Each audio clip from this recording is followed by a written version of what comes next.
motion. In fact, they do a lot of wacky stuff, like fall through the ceiling, pour out of a window. So there's lots of varied behaviors that are hard to capture by just a state machine-based approach. Finally, they get very close to camera. Even a crowd, when close to camera, can require a lot of specific details. The other thing that made it very challenging from a crowd's perspective was this guy. That's Brad Bird. He's a director, and he's very enthusiastic about animation and quite a stickler for detail. So we had to make him happy with whatever approach we picked.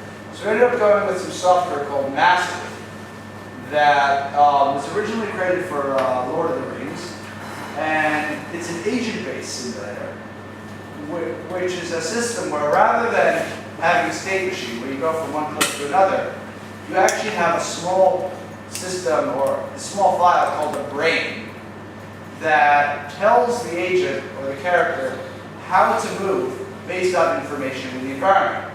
Kind of like making a robot, actually. This sort of is a technique used more in artificial intelligence. So it is you create brains, and by the time we considered integrating it, it would be successful in Lord of the Rings, Rhythm and Views, animal logic, and DNA, so it had a bunch of views. And the first thing we did is created a locomotion brain for our rats. So what this brain is doing is telling the rats to sort of follow some kind of path, which is like a trail that maybe paved on the terrain. They avoid each other, so do things like if an agent's on the right, turn left, the agent's to the left, turn right, if it's in front of me, slow down. So like simple driving behavior. But they'll also go between different clips of animation, such that they're usually playing a running cycle when they're in the center of the crowd, when they're surrounded on all sides, and when they're towards the edge, they might do a scurry, where they dart off to the left. And rats, unlike cars, tend to get very close to each other and do these jittery motions, so we kind of work that into it as well. Also, when completely surrounded, some of them will take a little jump now and then to sort of create that rat-like motion. So this is what the result of a brain. What it looks like is kind of similar to what a shader looked like earlier. It's a bunch of nodes connected. We have inputs that tell you things like where's the ground, what's the slope, output, which animation clip you're playing, and also you do modifications like change the playback rate and actually override joint angles and things like that. So then there's also, we have a brain for the jumping rats, where they go forward, they reach the edge, and they take a little jump. So that was useful in some kind of context. And then a piling brain, where if the rats start in a pile, they sort of jump off and then scatter in all directions. I'm sorry if anyone's not afraid of rats or anything, but yeah, it's a little bit perhaps disgusting looking, but they can be, right? So the way Massive is typically used is you create rigs in Maya, and you have your geometry, you rig it up. Could be Blender or whatnot. You're allowed to. The only rigging you're really allowed to do is a smooth skinning, where you paint weights or blend shapes. And then you'll either create the animation clips by hand, or, as is often done with crowds, motion capture data is used for the clips. Then it's brought into Massive. You do your simulation in Massive, and then it actually goes right into RenderMan or another renderer, and then you get your final image. So it's kind of a one-way thing. You start in Maya, go to Massive, then you render. Now for us, we couldn't exactly do that because we actually don't use Maya to rig our characters, and we don't want to render it directly out of Massive. So the first thing we did actually is, rather than go to a rendered image, we actually brought the data into our own animation software called Menby, and instead of using Maya, we ended up, we have a system called Geppetto, where we were able to get that data into Massive. So a little bit of pipeline work that we've done. And here's an example where this would be the original clip of animation we'd have. And notice this is fairly expressive. A lot of our rigging tools allow us to get these really squishy looking characters that are kind of appealing. Fortunately, Massive itself doesn't understand it. It just really understands skeletons. So you have a system to go from that to, well, something. But it's enough. It's also very cheap. This is no geometry, just bones. And then we were able to come up with a sort of preview skin where this is just kind of an approximation of a ring that we can use in the crowd sim. And in Massive, it doesn't look pretty, but we can sequence these guys and have these little approximations for the set, and we can do our crowd sim. Then when we bring it back into our own system, we actually keep track of the original animation clips, so we get all of that original detail back in there. And you can see in the inset on the right, we have that original appealing animation. Here's what that file shows. Now let's talk a little bit about how we actually use Max, especially in the context of a slightly more elaborate shot. So here's one where we have rats squishing under a door and jumping, and then pouring out of a window. The way we typically would do a shot like this is actually break this into two different simulations. One for the rats on the left going to the door, one for the rats going out the window. The ones going to the door, we'll start with our locomotion brain, but we'll also add some custom cycles just for this shot. Two of the rats squeezing under the door, one for them just jumping off of the ledge. Then, when we integrate that into our locomotion brain, we can bring it to a shot and start directing them. We do that usually by painting some color on the ground. And the rat brain can look at the color and use that to influence something about the behavior. In this case, when they reach lighter colors, they say, oh, I'm going to transition to start playing the squeeze under the door cycle. And when they hit pink, that's when they know to jump.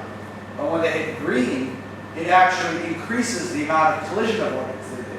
So they start wanting to avoid their neighbor more. That makes them start spreading out when they hit green. So there's a couple ways we can kind of direct them or choreograph our rats by putting information in the environment, like color on the ground. For the rats in the window, we added a couple more cycles. 3 of them jumping onto the ledge, 3 of them jumping out. We kind of mix and match these. Then we created what I like to call the rat launcher. We just lined them up and shot them out of the window and had them avoid each other to the extent that's possible. Note this is pretty bad looking. A lot of them go through each other. So one of the greatest techniques you have for crowd simulation is to remove agents. We actually just got rid of the bad looking ones. And what we're left with is a sparser crowd, but much better looking. We also did a little bit of animation fix-up on this. Let's see if we can stop this. Anyway, that's roughly what we had, and there's the final look. Note we did touch up a little bit after the simulation to have them hit the window ledge. You see how they're opening the window slightly as they bounce out? That was kind of done by hand, tweaked after the simulation. Speaking of animation tweaking, since we could animate some by hand, you don't have to animate them all in Massive. For things like this where the rats are trying to hold on to this car, note how a number of them fly off. Rather than try to do that in the brain, we just animated those 4 rats by hand. Especially at a distance like that. You don't have to do everything automatically, or with Massive.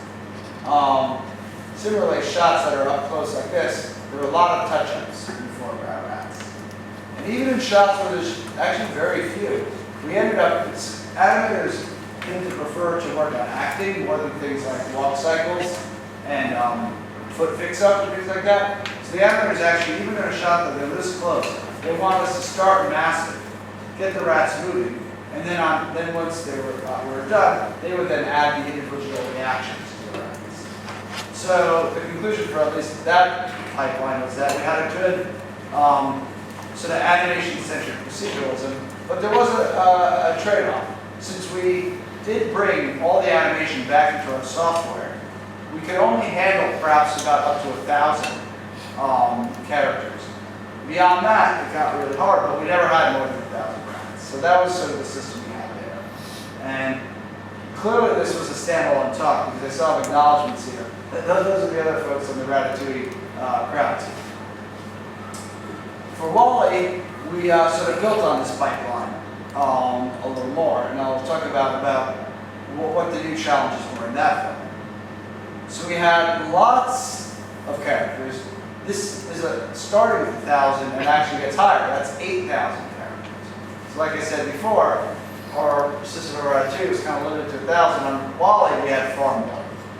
We also had quite a lot of flight of robots. It's kind of like, like hovercraft, so they're moving around and bouncing around. This is actually the majority of our crowd behavior was flying crowds. So we wanted to work quite a bit on flight dynamics for crowds in the map. Finally, we had a lot of wacky physics. I'm not sure the rules of gravity in space, but that is an odd situation where the spaceship tips, and all these characters fall out of their chairs, bounce off, and then pile up on the side of the spaceship. I don't know how gravity works in the spaceship. That's a little odd, but that's what we had to. That's what we had to do. So we wanted to work on a system to sort of create this sort of effect. And finally, like in Ratatouille, many of these characters were, yeah. These are some fun shots. I'll break one of these down at the end. Finally, like Ratatouille, we had a lot of close-up crowds. So any technique we had to work up close as well. So like we said earlier, normally, so we use Massive again.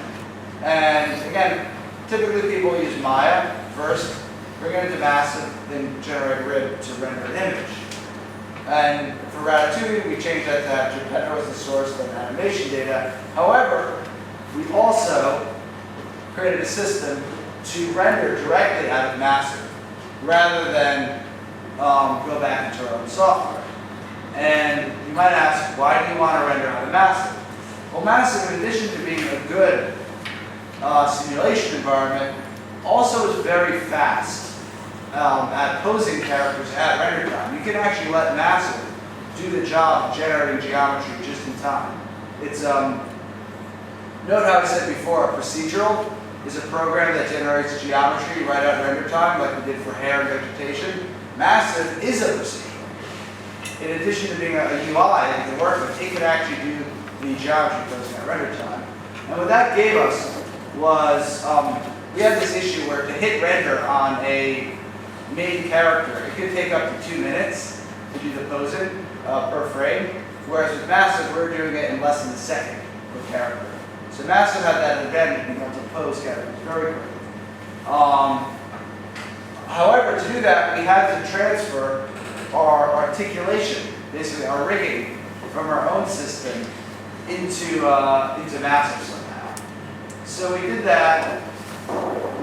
This is actually perhaps a little too detailed, but we did that by doing what's called training of the rig, where we'd have an animation clip that would pose the character at every kind of extreme expression. Now, this is just for the face. We call these calisthenics because they're kind of like exercises.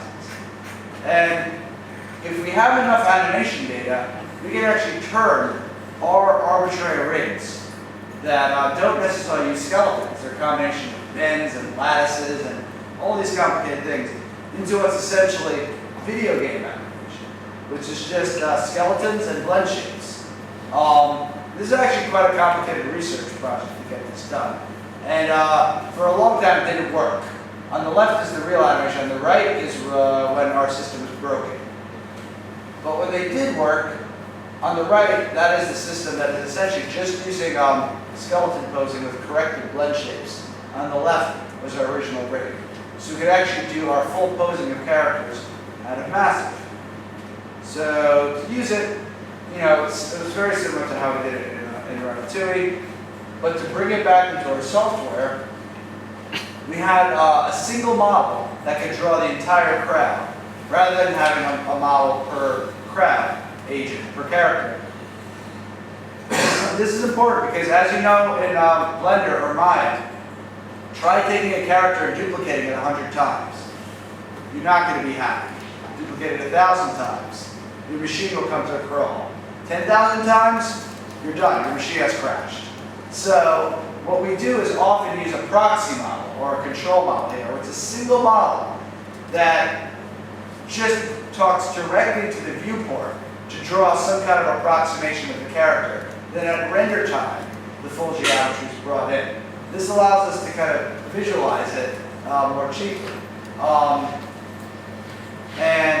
We also, in doing so, we also expose the shaders so that we can actually tweak the shader parameters on this proxy model. So then the shot workflow, we often brought over the actual geometry from layout of curves for the glowing floor tiles in Wally to drive where the agents wanted to go, and we figured out where their position was projected on that, so we had a little glow that kind of followed the crowd characters around. However, most of what we worked on for the crowd motion was the sort of components of flight. Because we have a lot of flying robots, and you know, at first you might think flying is just moving through space as with speed, but really there's a lot of kind of motions that you kind of expect from a flying robot. I'm going to break these down to three: hover, anticipation, and reaction. Hover is sort of this slow motion, up, down, left, and right, and sort of side to side rotation, where you can picture any kind of hovercraft or robot is floating because it's fighting against gravity by, you know, using some kind of engine or magnet.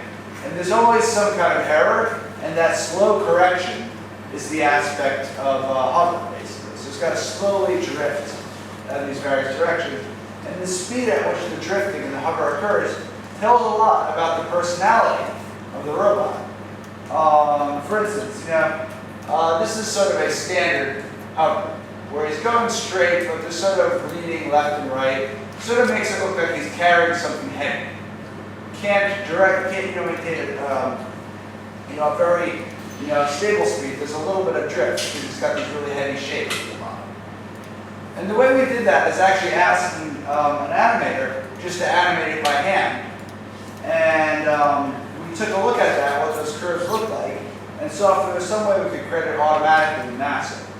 And what we got was what looked like a bunch of sine waves, these kind of very regular undulating waves that kind of are offset in phase, such that these waves aren't linked together with the same frequency but offset by phase in each degree of freedom. That's the front back, and that's the left right. So what we did then is we actually tuned the frequency and phase of those sine waves, and actually gave the animators those controls, and then came up with a bunch of presets that we used for different types of robots. So here's one we came up with, this tray bot. You know, that's very unstable looking. A lot of rotation there. So he's got this big tray. That one too, you know, he kind of looks like a waiter that's about to spill his drinks. That was a kind of fun hover. That one had too much caffeine, you know, a little robot that's bouncing around, very high frequency. And then that one was more like an X-wing, sort of a very slow, lumbering kind of look. And we tuned a bunch of these for the various types of robots. So this is not a clip of animation, this is a continuous system that just, my crits will look like that, through very simple math, which is a sine wave, different frequencies and phases. Now, another kind of look we noticed was the concept of anticipation. For the robots to look sentient, that is to look like they're anticipating or they know what they're doing, they're kind of thinking, not being pulled by a force, but rather producing force themselves, they would have to anticipate turns by looking ahead and rotating before they reach the turn. You can almost think like a skateboarder that's carving and leaning into the turns, or a motorcycle, kind of how they turn, how they kind of lean before they hit a turn. We sort of needed this effect on our robots as well. So because we knew their paths ahead of time, we would look ahead on the path a certain distance, find the angle between the character and the path, and that point ahead in the path, and use the difference between those angles to basically make them turn. So fairly simple. You notice this tended to be a little noisy, so what we also did is filter it a bit, where we averaged that angle with the angles in the past and in the future to smooth it a little. And here's what it looked like. So you kind of have that robot carved into the turn ball. So that's some anticipation. The other thing we have is reaction. So when a flying robot or flying anything stops, you expect there to be a little overshoot where it goes a little further, then kind of comes back, sort of rocks a little bit. Almost like it's attached to a spring, you can think of it. And you know, the spring kind of pulls it back to rest. And there might be a couple of corrections before the robot comes to rest. And so we decided, because it looks like a spring, we might try to model it using physical springs. The problem with springs is they require physics simulation. And very stiff springs can actually are quite expensive to model. And being that we're working in Massive, which doesn't really have much by way of physics sim, we decided to see if we could use signal processing to model a spring. And it's kind of an interesting concept. I'll show you what I mean. So what is a spring? A spring pretty much gives you damped, simple harmonic motion. We have this oscillating wave that sort of exponentially decreases until it's flat. Think about, I don't know, anything springy, it just sort of bounces around like that until it comes to rest. So if an agent stops, or a character stops, you expect that it's moving forward really fast, but as soon as it stops, if its center of mass is kind of below the middle, like towards the bottom, you expect it to rotate forward when it comes to a stop. And then rotate backwards and rotate forward again, and that rotate should oscillate until it comes to rest.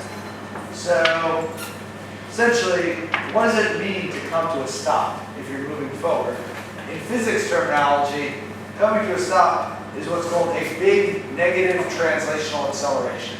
So you're maintaining perhaps no acceleration, constant speed. But a stop is always an acceleration backwards. And that's kind of how you can detect if an agent is stopping. Smartphones have what's called an accelerometer in it. If you're writing a program for a smartphone and you want to tell if someone went like this, as soon as you go like this, the iPhone registers a big negative translational acceleration. And then you can do something in your application, like make it light up. You can do that in Massive as well. You can measure the acceleration of the agent. It's interesting because we're not talking about speed. Your iPhone could be on a conveyor belt and it won't detect that it's moving. This is a constant speed. But acceleration, change in speed, that's what gives it a lot of the interesting information. That's what we're going to use to drive our springs. So the idea is we connect our acceleration signals to rotations in a very particular way. So that relationship between velocities and acceleration and rotations, whatever turns those into that simple harmonic motion, we're going to call that a brain spring. And it's called a brain spring just because we're in a massive brain and we're trying to model a spring. So this is a spring in a brain, it's a brain spring. It's silly to know. And the way it works is like this. So we start with a big negative acceleration. Like a little spike. That's what it'll look like in your acceleration if you come to an abrupt stop. We then filter it. Filtering is a fancy way of saying blurring.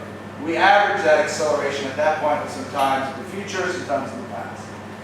Then what we do is shift it a little bit in the past, behind the acceleration, so we delay the signal. Then we do the same, then we negate it. So it's going, so if we had a negative acceleration, we have a positive filtered response. Then we do that same thing, and we consider that the first half bounce. Then we do the same thing for the other bounces, except we exchange the side, so if it was once positive, the second half bounce is now negative, and the third half bounce is positive, and each time we increase the filter width and increase the delay. So now you go from what looked like a single spike of acceleration to this oscillation right there. And that's how and then we can have a fourth half bounce. And that's how we can get a spring motion, as damped simple harmonic motion, from just signal processing. Measuring acceleration, filtering it, delaying it, flipping the side a couple times. Now, I originally gave this talk at a conference where I had to include some math. That's the math for the same thing, but you don't need to know that. Here's what it looks like. So I'm taking the acceleration, and this thing is just bouncing around. It looks like it's very tippy. Like it's got the center of mass that's fairly low. And with every acceleration, it sort of rocks around and rotates. It looks like physics, but it's not physics. I'm just doing this very simple thing where I take accelerations and I relate them to rotations with a bunch of filters. Now you can do that not just on the root of the agent, but you can also do this on the limbs. So taking it a little further, if that's like a robot with or like like clavicle, shoulder, elbow, hair, the rotation on each joint could be driven by a brain spring that relates rotation to it. And as you go up the joint chain, you can maybe have more delay, more filter, so you get overlapping motion. So here's what that looks like on this robot. When he stops, you're going to see his arms bend up and then bend down a little as he goes forwards. That's doing the same thing, taking those accelerations, but doing it on joints as well as the root of the agent. And this is really cheap. This is very much doable in games as well as